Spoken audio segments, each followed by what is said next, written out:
Good morning students, जय हिंद। मैं Vipin sir और जीविका केमिस्ट्री क्लासेस में आपका एक बार फिर से स्वागत है। हेलो स्टूडेंट्स, आप पढ़ रहे हैं क्लास 12 चैप्टर नंबर 9 का पार्ट 6 आज आप पढ़ने जा रहे हैं। पार्ट 5 तक आपने पार्ट 5 में पढ़ा था प्रभावी परमाणु क्रमांक, ठीक है ना। उसकी डेफिनेशन और उसका प्रभावी परमाणु क्रमांक यौगिकों का निकालना, किस प्रकार से हम प्रभावी परमाणु क्रमांक को निकाल सकते हैं, इस बारे में आपने पढ़ा था, ठीक है ना। आज जो आप पढ़ने जा रहे हैं वो पढ़ने जा रहे हैं क्लास 12 का पार्ट 6 और हेडिंग है हमारी बनती है जटिल यौगिकों का नामकरण। यानी हम जटिल यौगिकों का नामकरण किस प्रकार से करेंगे, अर्थात इनके IUPAC नामकरण के बारे में जानना है, ठीक है ना। किसके बारे में? IUPAC नामकरण के बारे में हमें इसे जानना है और इसकी डिटेल हमें तैयार करनी है, ठीक है ना। तो क्या होता है हमारा प्रभावी परमाणु क्रमांक जटिल यौगिकों का नामकरण कैसे कर सकते हैं। तो आइए शुरू करते हैं बिना किसी विलंब के इस वीडियो को, और इस वीडियो के साथ में आपकी बोर्ड एग्जाम की तैयारी, ठीक है ना। किसको? बोर्ड एग्जाम की तैयारी को भी शुरू करते हैं, किस प्रकार से तैयार करना है, ठीक है ना। तो आइए शुरू करते हैं। यहां पर हो जाएगा, लिख सकते हैं जटिल यौगिकों का नामकरण दो भागों में, जटिल यौगिकों का नामकरण दो भागों में करते हैं, ठीक है ना। जटिल यौगिकों का जो नामकरण हमको करना है, उस नामकरण को हम कितनी देर में करेंगे? दो भागों में, यानी जटिल यौगिक को दो पार्ट में डिवाइड करेंगे, उसके बाद में उसका नामकरण करते हैं। तो कैसे करते हैं आइए एग्जांपल में देखते हैं। देखिए जटिल यौगिक जो होता है वो होता है जैसे कि फॉर एग्जांपल K4FeCN का होल 6, ठीक है ना। ये दो भागों में टूटता है, एक तो हो जाएगा 4K प्लस प्लस FeCN का होल 6। ये वाला पार्ट आपका कहलाता है आयनीकृत भाग, क्या होता है? और ये वाला भाग होता है उपसह संयोजी भाग, ठीक है ना। यानी जटिल यौगिक हमारा दो भागों में टूटता है और उसी के आधार पर, उन्हीं दोनों भागों के आधार पर हम जटिल यौगिकों का नामकरण दो भागों में करेंगे, ठीक है ना। जटिल यौगिकों का नामकरण दो भागों में करते हैं। देखिए आया समझ में? तो पहले हेडिंग डालते हैं आयनीकृत भाग का नामकरण, आयनीकृत भाग का नामकरण, ठीक है ना। ये हमारा हो जाता है पहला टॉपिक, आयनीकृत भाग का नामकरण। तो आप समझ गए कि कौन सा भाग आयनीकृत होता है और कौन सा भाग उपसह संयोजी होता है। अब आयनीकृत भाग ब्रैकेट से पहले भी हो सकता है और बड़े ब्रैकेट के बाद में भी हो सकता है, ठीक है ना। जो ब्रैकेट के पहले होता है वो धनात्मक होता है और जो ब्रैकेट के बाद में जाता है वो ऋणात्मक होगा, ठीक है ना। अब हम फिलहाल इसको साफ करते हैं और आगे चलते हैं डेफिनेशन पर, ठीक है ना। तो लिखेंगे क्या कि आयनीकृत भाग धनात्मक या ऋणात्मक हो सकता है, ठीक है ना। आयनीकृत भाग जो है वो हमारा धनात्मक या ऋणात्मक हो सकता है, यानी पॉजिटिव मान भी हो सकता है और निगेटिव मान भी हो सकता है, ठीक है ना। यदि आयनीकृत भाग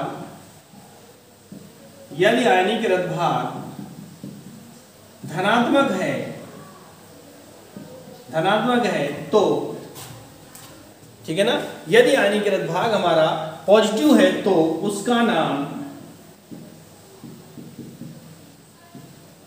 सबसे पहले लिखा जाएगा।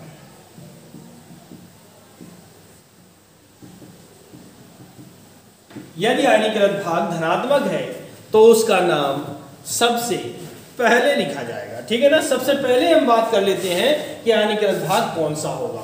सबसे पहले हमें छांटना होगा कि आयनीकृत भाग कौन सा होगा, ठीक है ना। तो यहां पर देखिएगा कि हानिकृत भाग अगर धनात्मक है तो उसका नाम सबसे पहले लिखा जाएगा, और यदि आयनीकृत भाग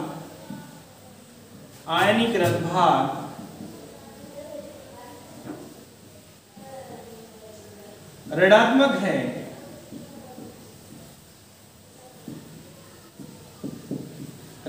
है तो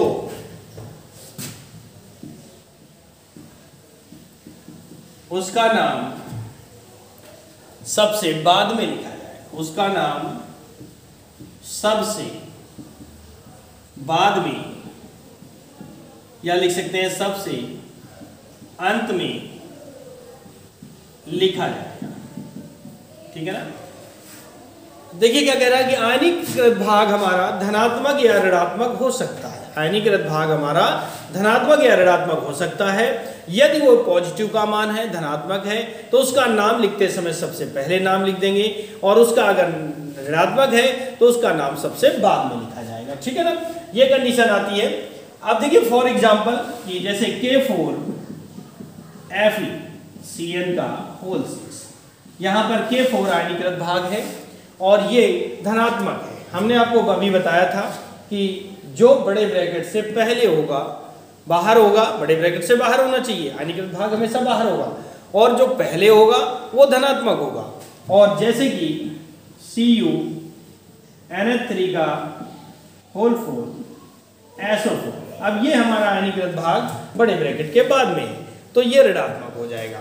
तो जब हम नाम लिखेंगे तो ये चूंकि धनात्मक है, इसका नाम सबसे पहले लिख देंगे, और ये वाला ऋणात्मक है तो इसका नाम सबसे बाद में लिखा जाएगा। ठीक है ना, इस तरह से ये हो जाता है। अब हम चलते हैं नंबर 2 पर, यानी दूसरी हेडिंग, उपसह संयोजी भाग का नामकरण। उपसह संयोजी भाग का नामकरण हमें करना है। ठीक है ना, क्या करना है? उपसह संयोजी भाग का नामकरण करना है। देखिए एक चीज छूट गई थी, उसको मैं बता दूं। नोट, आयनीकृत भाग यानी शॉर्ट में इसको बोलते हैं आईपी, आयोनाइजेशन पार्ट। आईपी का नाम लिखते समय, ठीक है ना, आयनीकृत भाग आईपी का नाम लिखते समय उसका संख्यात्मक मान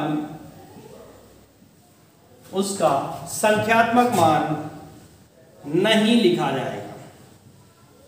उसका संख्यात्मक मान नहीं लिखा जाएगा। ठीक है ना, जैसे कि अभी एग्जांपल आपने देखा था K4FeCN का होल 6, तो यहां पर पोटेशियम के 4 हैं, तो कायदे से होना चाहिए था टेट्रा पोटेशियम। क्या होना चाहिए था? Tetra potassium. लेकिन उसने कहा है कि आईपी का नाम लिखते समय संख्यात्मक मान नहीं लिखा जाएगा, यानी टेट्रा हट जाएगा, ओनली पोटेशियम लिखा जाएगा। ठीक है ना, ओनली पोटेशियम लिखा जाएगा। ठीक है, ये हो जाता है। अब हम चलते हैं दूसरी हेडिंग, उपसह संयोजी भाग का नामकरण। ठीक है ना, उपसह संयोजी भाग का नामकरण करना है। तो देखिए उपसह संयोजी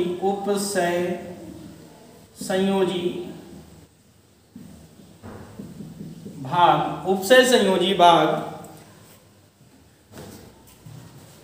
के नामकरण में,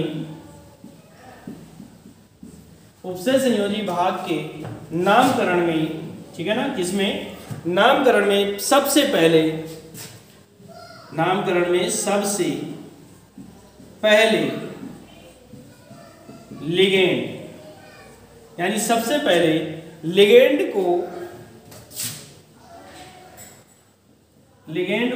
उसके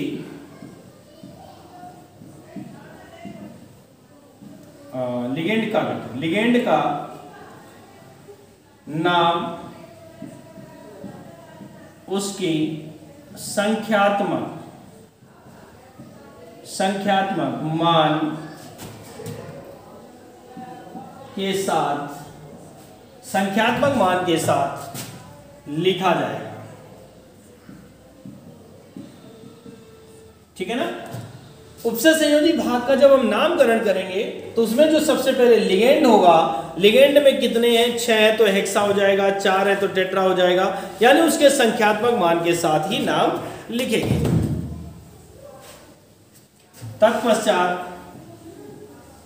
तत्पश्चात केंद्रीय धातु परमाणु, तत्पश्चात केंद्रीय धातु परमाणु को, केंद्रीय धातु परमाणु को उसकी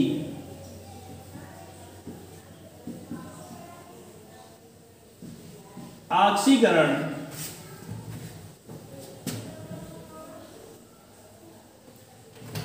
तत्पश्चात उसका केंद्रीय धातु परमाणु का नाम उसकी ऑक्सीकरण संख्या के साथ लिखा जाएगा। ऑक्सीकरण संख्या के साथ लिखा जाएगा, यानी सबसे पहले नाम हम लिखेंगे लिगेंड का उसके संख्यात्मक मान के साथ, फिर केंद्रीय धातु परमाणु का नाम उसकी ऑक्सीकरण संख्या के साथ लिखा जाएगा। आइए देखते हैं एग्जाम्पल क्या हो सकता है।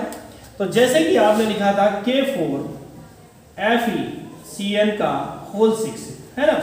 हम इसको अगर लेके चलते हैं तो K4FeCN का होल 6 में अभी लिगेंड हमारा यहाँ पर Cn है और भी कितना है 6, तो इसको लिखेंगे हेक्सा साइनो। क्या लिखेंगे, हेक्सा साइनो। और फरेट, Fe का नाम होगा फरेट, ठीक है ना, वो भी सेकेंड, फरेट सेकेंड। ये तो पहले नाम हम लिगेंड का नाम लिखेंगे, वो भी उसके संख्यात्मक मान के साथ लिखेंगे, फिर और केंद्रीय धातु परमाणु का नाम लिखेंगे जो उसकी ऑक्सीकरण संख्या के साथ लिखा जाएगा। ठीक है ना, किसके साथ लिखा जाएगा, ऑक्सीकरण संख्या के साथ लिखा जाएगा। इस तरह से ये आपका,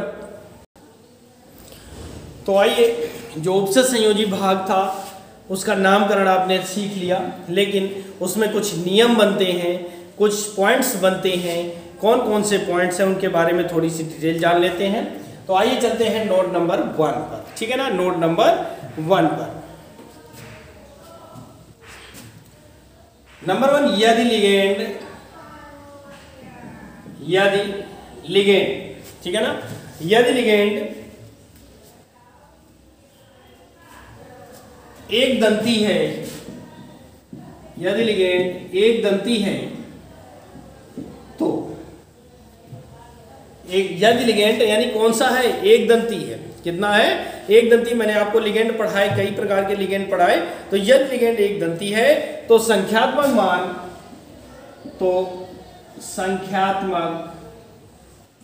मान डाई, यानी 2 है तो डाई लगा देंगे, 3 है तो ट्राई, 4 है तो टेट्रा, डॉट डॉट डॉट आदि लिखते हैं। 5 होंगे तो पेंटा लिखेंगे, 6 होंगे तो हेक्सा लिखेंगे। इस तरह से संख्यात्मक मान लिखे जाते हैं यदि लिगेंड एक दंती है तो। और यदि लिगेंड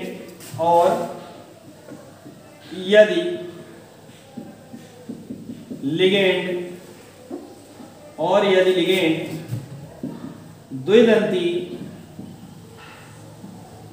या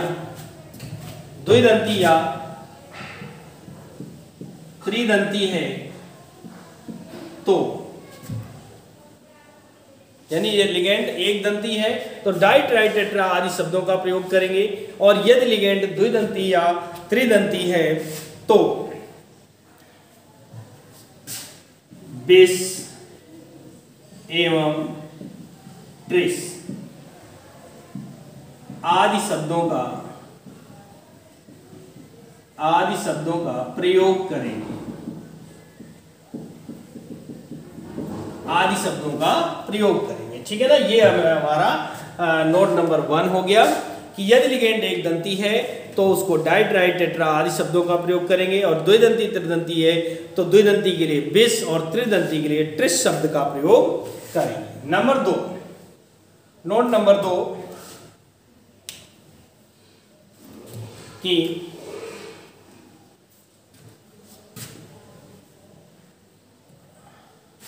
नोट नंबर 2 पर देखिए क्या है,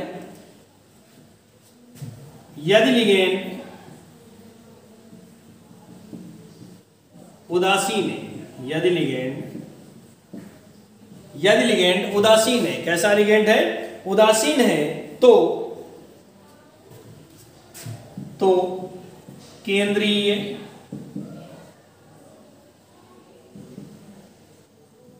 धातु परमाणु, केंद्रीय धातु परमाणु को उसके सामान्य नाम से लिखेंगे। यदि लिगेंड उदासीन है तो केंद्रीय धातु परमाणु को उसके सामान्य नाम से ही लिखेंगे, यानी जो उस धातु का सामान्य नाम होता है उसी के आधार पर उसका नाम लिखेंगे। और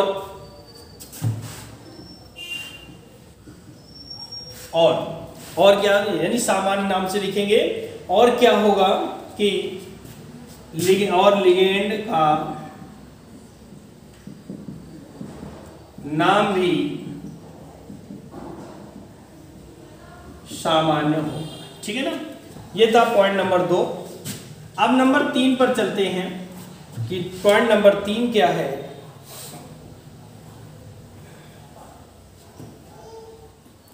यदि लिगेंड ऋणात्मक है, यदि लिगेंड ऋणात्मक है तो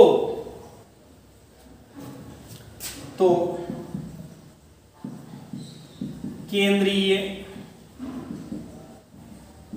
धातु परमाणु, यदि लिगेंड ऋणात्मक है तो केंद्रीय धातु परमाणु के नाम में ATE, केंद्रीय धातु परमाणु के नाम में ATE यानी 8 शब्द का एक नाम में ATE जोड़ेंगे, ठीक है ना। क्या जोड़ेंगे, ATE जोड़ेंगे, तथा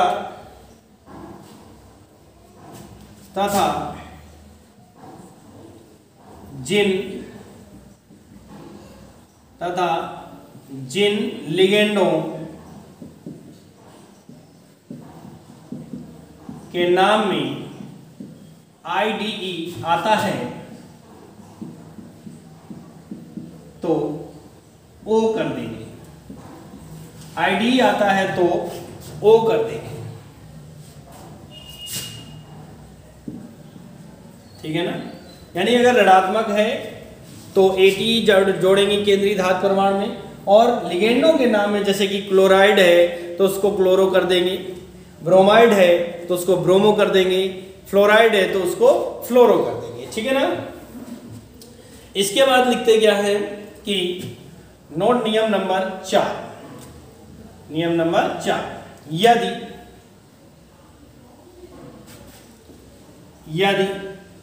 एक से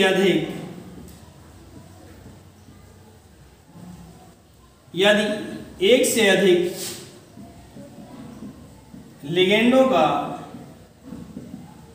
प्रयोग हुआ है, यदि एक से अधिक लिगेंडों का प्रयोग हुआ है तो उन्हें अंग्रेजी वर्णमाला के अनुसार व्यवस्थित करेंगे। अंग्रेजी वर्ण, तो उन्हें अंग्रेजी वर्णमाला के अनुसार व्यवस्थित करेंगे, ठीक है ना। यानी अगर एक से अधिक लिगेंडों का प्रयोग किया जा रहा है तो अल्फाबेट लगाएंगे, जैसे A नाम वाला सबसे पहले आएगा, फिर B नाम वाला, फिर C नाम वाला, फिर D नाम वाला, इस क्रम में व्यवस्थित करेंगे। नियम नंबर आपका 5 है, नियम नंबर 5 है। क्या है नियम नंबर 5? कि ऑक्सीकरण संख्या को ऑक्सीकरण संख्या को रोमन अंक में लिखा जाएगा, रोमन अंक में लिखा जाएगा, ठीक है ना। यानी ऑक्सीकरण संख्या का नाम जो है वो रोमन अंक में लिखा जाएगा। तो आइए नियम नंबर 6 देखते हैं, क्या है। कुछ प्रमुख धातुओं के नाम निम्नलिखित हैं। कुछ प्रमुख धातुओं के नाम निम्नलिखित हैं, ठीक है ना। कैसे कैसे है देखिए। Ag को यानी सिल्वर को अर्जेंटेट लिखेंगे, ठीक है ना। सिल्वर को अर्जेंटेट लिखेंगे। Fe यानी लोहे का नाम फेरस होता है तो इसको फरेट लिखेंगे, ठीक है। और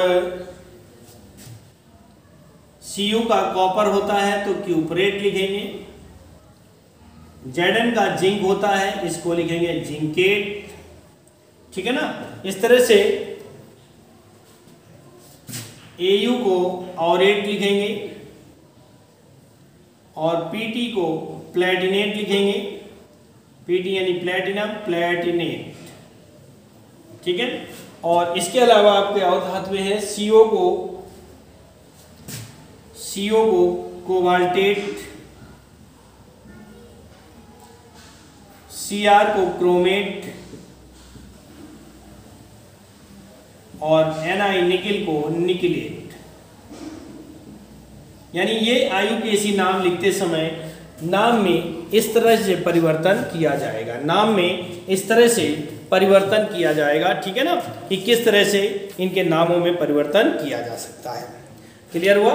तो इस तरह से ये IUPAC यानी जटिल यौगिकों के नामकरण के नियम और उसकी परिभाषाएं, डेफिनेशंस आपके समाप्त हो चुके हैं। अब आज का ये वीडियो यहीं पर समाप्त करेंगे और अगला वीडियो जो होगा उसमें हम आपको IUPAC नाम लिखना सिखाएंगे। लेकिन उसके लिए आपके लिए जरूरी होगा कि पार्ट नंबर 6 को बहुत ध्यानपूर्वक पढ़ें। पार्ट नंबर 6 को बहुत ध्यानपूर्वक पढ़ें तो ही जाकर के आप आगे का कार्य कर सकते हैं, ठीक है ना। तो ही जाकर के आप आगे का कार्य यानी कि IUPAC नाम बनाएंगे।